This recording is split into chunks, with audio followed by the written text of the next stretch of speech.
सोमनगर नामक एक गांव में उर्मिला अपने बेटे पिंकू के साथ रहती है। उर्मिला विधवा होती है और गांव की एक फैक्ट्री में झाड़ू पोछे का काम करती है। वो अपने बेटे पिंकू को गांव के अच्छे स्कूल में पढ़ने भेजती है और पिंकू भी काफी होनहार बच्चा होता है। पिंकू बेटा, ये देखो आज मैंने तुम्हारे लिए क्या लाया है। ये तो गोपाल चंद मिष्ठान भंडार की आलू जलेबियां हैं। अरे वाह माँ, आपका बहुत बहुत शुक्रिया। मैं जानती हूँ कि तुम्हें उस मिष्ठान भंडार की आलू जलेबी कितनी पसंद है, इसलिए मैं तुम्हारे लिए ले आई हूँ ये।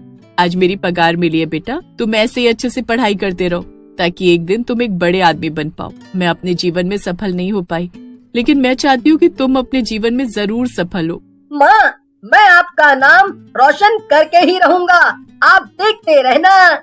ये हुई ना बात। चलो चलो अब जल्दी से अपनी किताबें बंद करो और पढ़ाई से थोड़ा सा ब्रेक लेकर ये खा लो। आओ। उर्मिला की तनख्वाह इतनी ज्यादा भी नहीं थी, लेकिन उसके बावजूद भी वो अपने बेटे को किसी चीज की कमी महसूस नहीं होने देती। कभी कभी वो ओवर टाइम काम करके ज्यादा पैसे कमा लेती। उर्मिला का दिल बहुत बड़ा होता है। वो गांव में किसी को परेशानी में देखती तो तुरंत उसकी मदद कर देती। मुझे नए कपड़े चाहिए, आज मेरा जन्मदिन है। 1 साल से आपने और पापा ने मुझे नए कपड़े खरीद कर नहीं दिए। भोलू बेटा, घर के हालात ठीक नहीं है, तुम्हारे पापा के पास काम नहीं है, ऐसे में मैं उनसे कैसे कहूँ कि वो तुम्हें नए कपड़े खरीद कर दे, बताओ। अरे अरे क्या हो गया भोलू बेटा, इस तरह रोते नहीं। तुम्हें नए कपड़े चाहिए ना, ठीक है, ये लो, ये रखो पैसे और अपनी माँ के साथ जाकर नए कपड़े खरीद लो। जन्मदिन की ढेर सारी शुभकामनाएं बेटा, भगवान तुम्हें खूब आगे तक ले जाएगा। अरे उर्मिला बहन, इस सब की क्या जरूरत थी? आपके पास भी पैसे होंगे या नहीं ये भी नहीं जानती मैं।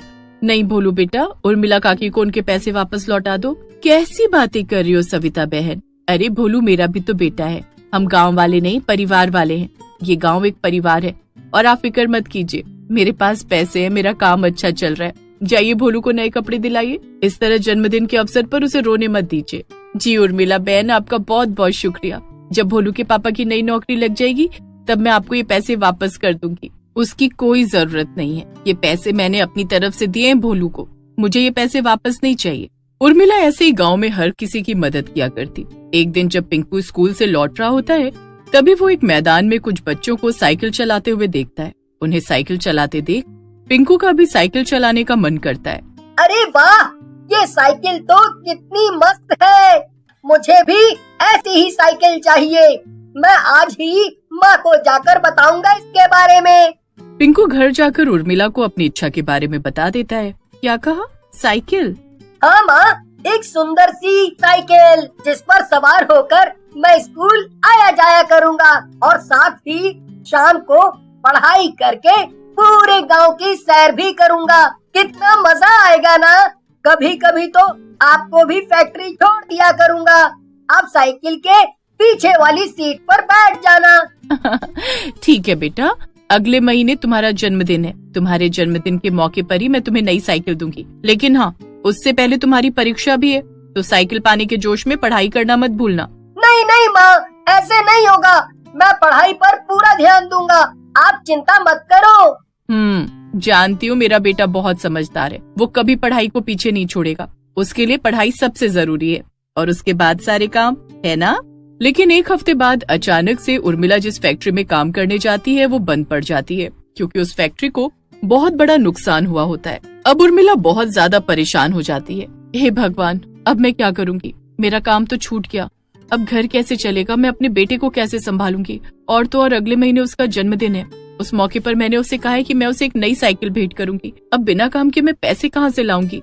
उर्मिला अब अगले ही दिन से नया काम ढूंढना शुरू करती है। एक हफ्ता ऐसे ही बीत जाता है, लेकिन सुबह से शाम तक दर दर भटकने के बाद भी उर्मिला को कोई नौकरी नहीं मिलती। वो बहुत उदास हो जाती है। और माँ, कैसा रहा आज का दिन? आजकल आप बड़ी जल्दी आ रही हैं फैक्ट्री से। हाँ बेटा, आजकल काम थोड़ा कम हो चुका है, इसीलिए मैं पिंकू को कुछ नहीं बताऊंगी। उसकी परीक्षा है कुछ ही दिनों में। इस बात को सुनकर वो चिंता करने लगेगा, जिसके चलते उसका पढ़ाई की तरफ ध्यान ही नहीं लगेगा। ना बाबा ना, मुझे जल्द से जल्द नई नौकरी ढूंढनी होगी। यूँ इतनी आसानी से हार नहीं मान सकती मैं। सब ठीक होगा, सब ठीक होगा, मुझे सकारात्मक सोच रख। उर्मिला हिम्मत बांधकर अगले दिन फिर से नौकरी ढूंढने निकल पड़ती है, लेकिन उसे अब भी नौकरी नहीं मिलती। पिंकू की परीक्षा भी हो जाती है और उसके एक हफ्ते बाद उसका नतीजा भी सामने आता है। पिंकू इस बार भी पूरे स्कूल में पहला आया होता है।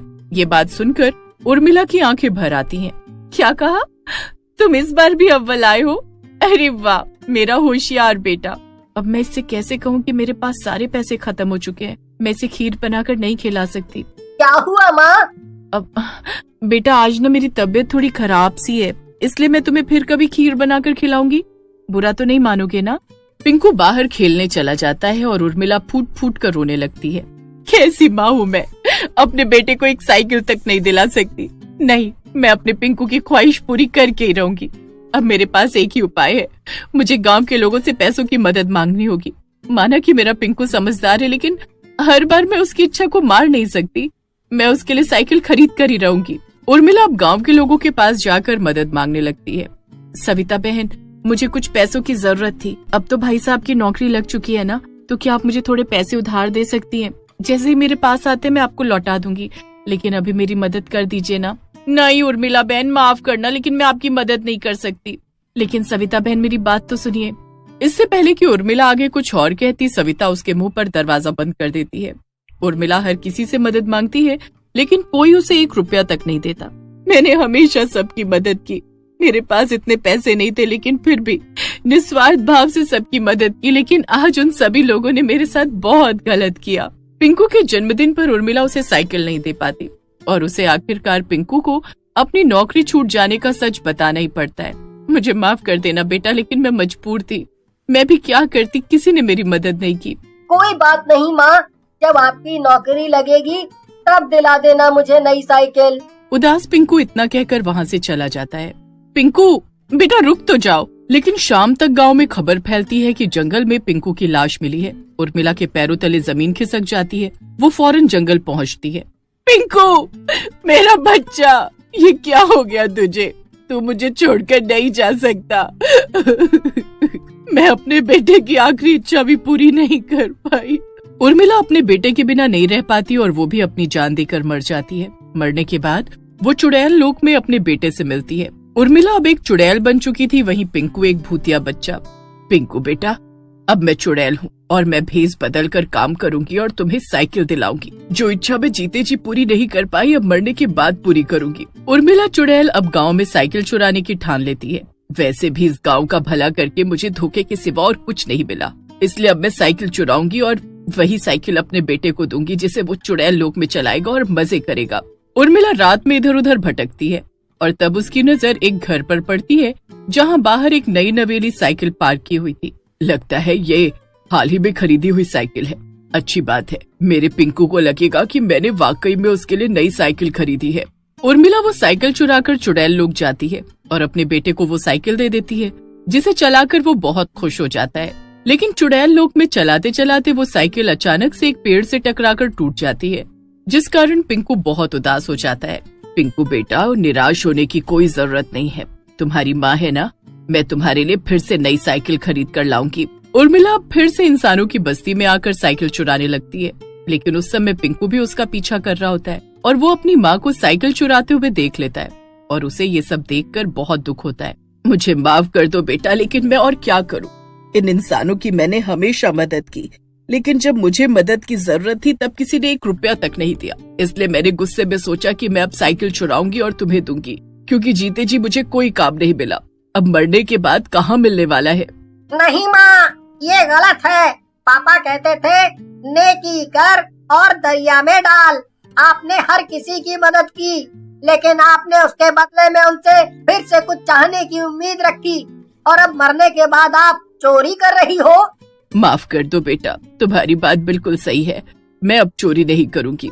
मैं अब इंसानों का भेस बदल कर नई नौकरी ढूंढूंगी और मेहनत के पैसों से ही तुम्हारे लिए नई साइकिल खरीदूंगी।